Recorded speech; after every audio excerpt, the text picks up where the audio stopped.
the will of God. Interesting. And you could draw a parallel between storms, and earthquakes, and volcanoes, tsunamis. Yes.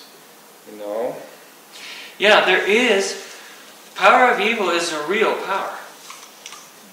Now, it is a broken off element of God's power, as we were saying once before, but it is a corruption that's real, and it's at work in the world. Power of evil is at work. So, this is what's... Evil gets its power through human beings. We give place to evil. Like, the devil has no power on earth except what the human race has given him and gives him in the present moment. So whatever we give him, he can use, and he can manifest that corrupted power through what we call the body of sin. And because man is the head of creation, because man was given jurisdiction and dominion over all of creation, whatever jurisdiction he hands over to the power of evil has an immediate effect on all of creation.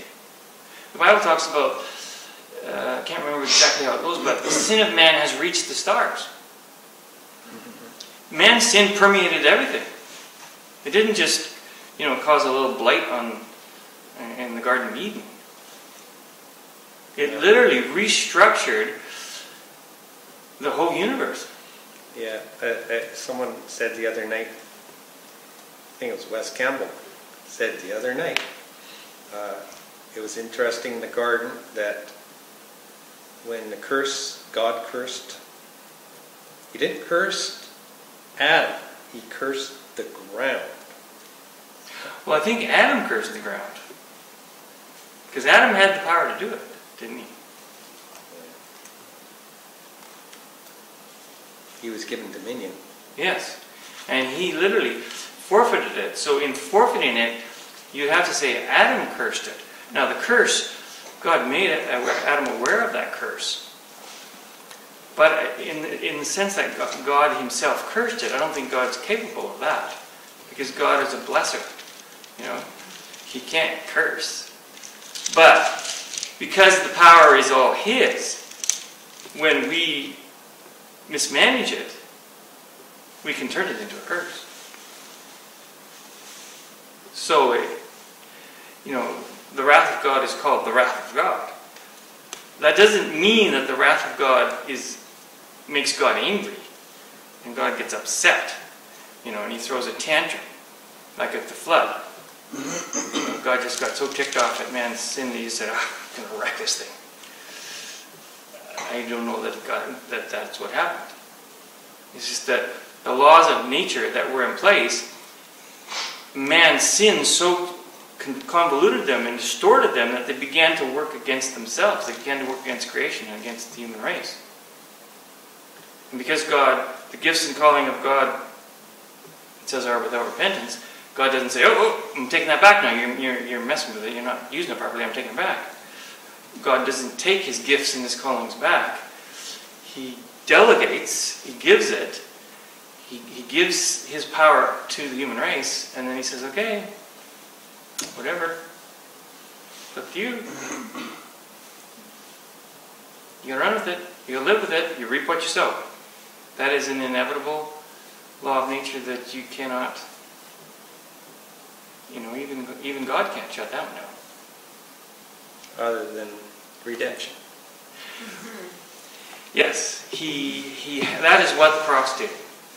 And I was thinking when you said man's sin has reached far into the heavens, Louis Gaglio, what's that guy's name? We watched that incredible DVD about even as far as the Hubble telescope can see, they've taken that picture of that galaxy that's actually in the shape of a cross. Have you seen that one? No. So even though man's sin has reached as far out into the heavens, God has put his salvation out that far, and pictures of it, do you remember that? Yeah. DVD? I do. Can you explain it better? No, you did a good job. That's basically what he says, that everywhere you look, even in creation, there's a mark that the cross has permeated everything. And that's what the redemption of God has done. It's reclaimed everything. It says, I think it's in Ephesians, it says that all his enemies are going to be made his footstool, and he'll again be all in all. I think this is where Rob Bell gets some of his ideas from. That maybe hell's going to be emptied out. I don't know. Rob Bell is a disciple, or he likes George MacDonald. Has anybody read any of George MacDonald's books? George MacDonald wrote. He lived what, 16, 17 years, 18 years. 1800s. He wrote a lot of novels that were full of theology, and George MacDonald has been called a universalist. He believes that love is going to win.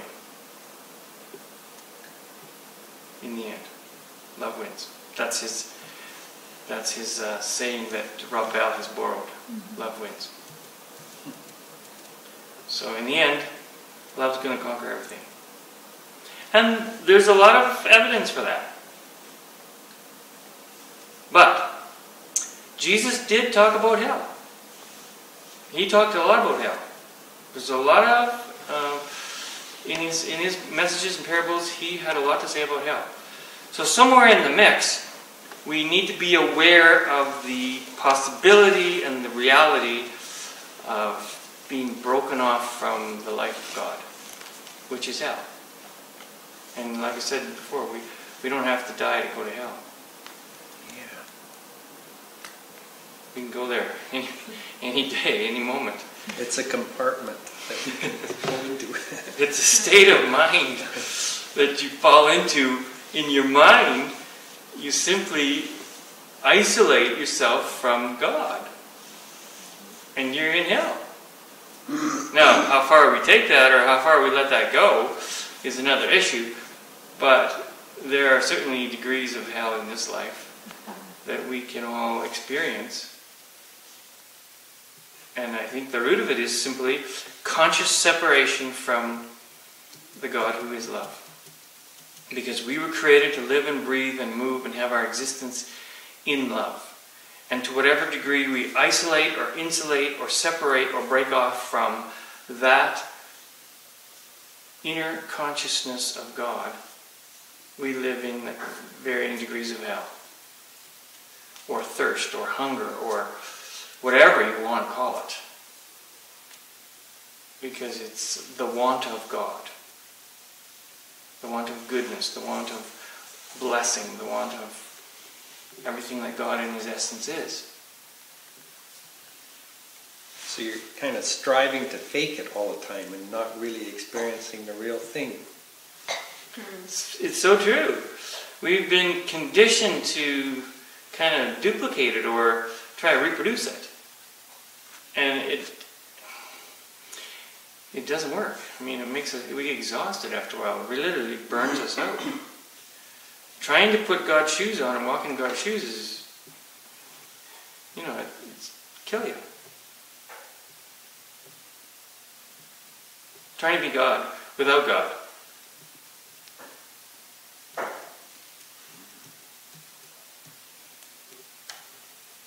So would you define what it means to walk in God's shoes? What do you mean by that? Well, take the issue of righteousness. We read the scriptures and we think, okay, it's required of me to be someone, behave myself in certain ways. And there's lots of laws in the scripture, lots of admonitions and exhortations and whatever you want to call them. And so if we, in our broken off sense of self, try to assume the responsibility of that righteousness by saying, okay, well, I've got to do this, I've got to accomplish and live up to this, that is trying to walk in God's shoes. I mean, righteousness and God are not two things. Righteousness is God. And so to walk in righteousness is simply to walk in God. But see, the Western mind, and it's not only the Western mind, but the carnal mind, the natural mind, has broken off all the attributes of God and made them into isolated, separated commodities that we accumulate, that we store up, that we add, that we go and get to make ourselves better. So, in attempting to do that, we're literally in ourselves attempting to be what only God can be. Like, we do it, for example, with love. I say, oh Lord, I just can't love this person. I need you to give me some more love. And I'm not saying that that's altogether wrong, but sooner or later I'm going to have to realize that God is love. Love isn't something I can do. It's not even something I'm expected to do.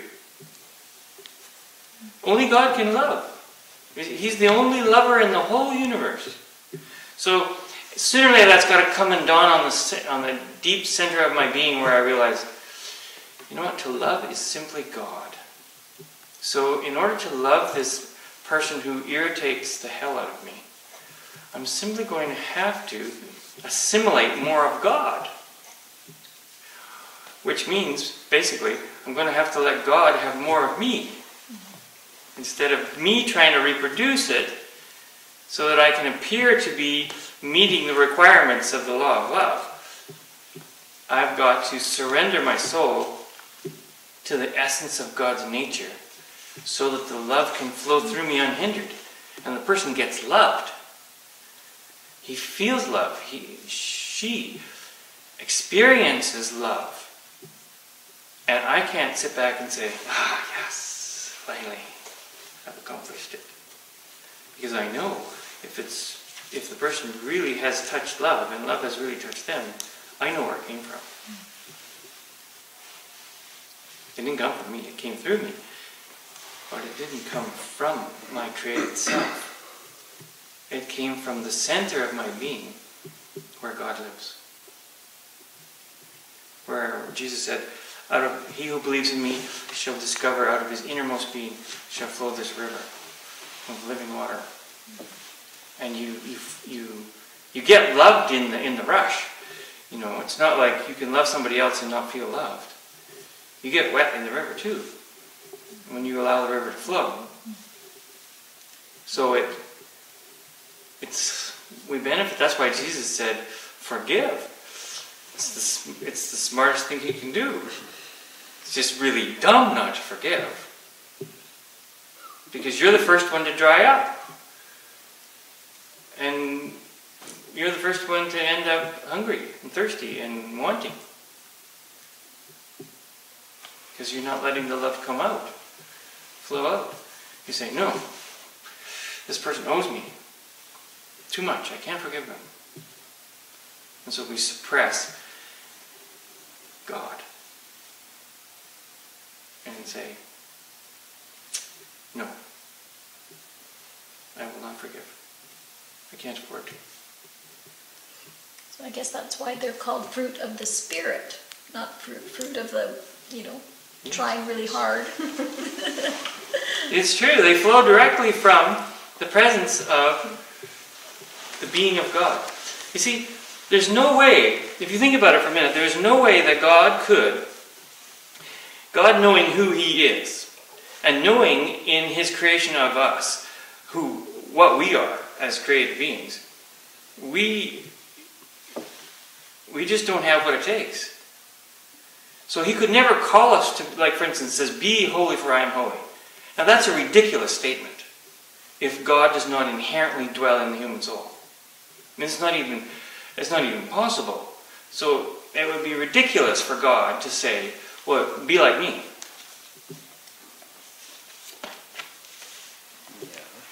It's impossible. So the only way that God could issue that kind of a decree and that kind of a command is if His presence of holiness is there as our own, that we could lay claim to it.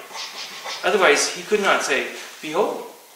Because everybody knows only God can be holy. I mean, who doesn't know that?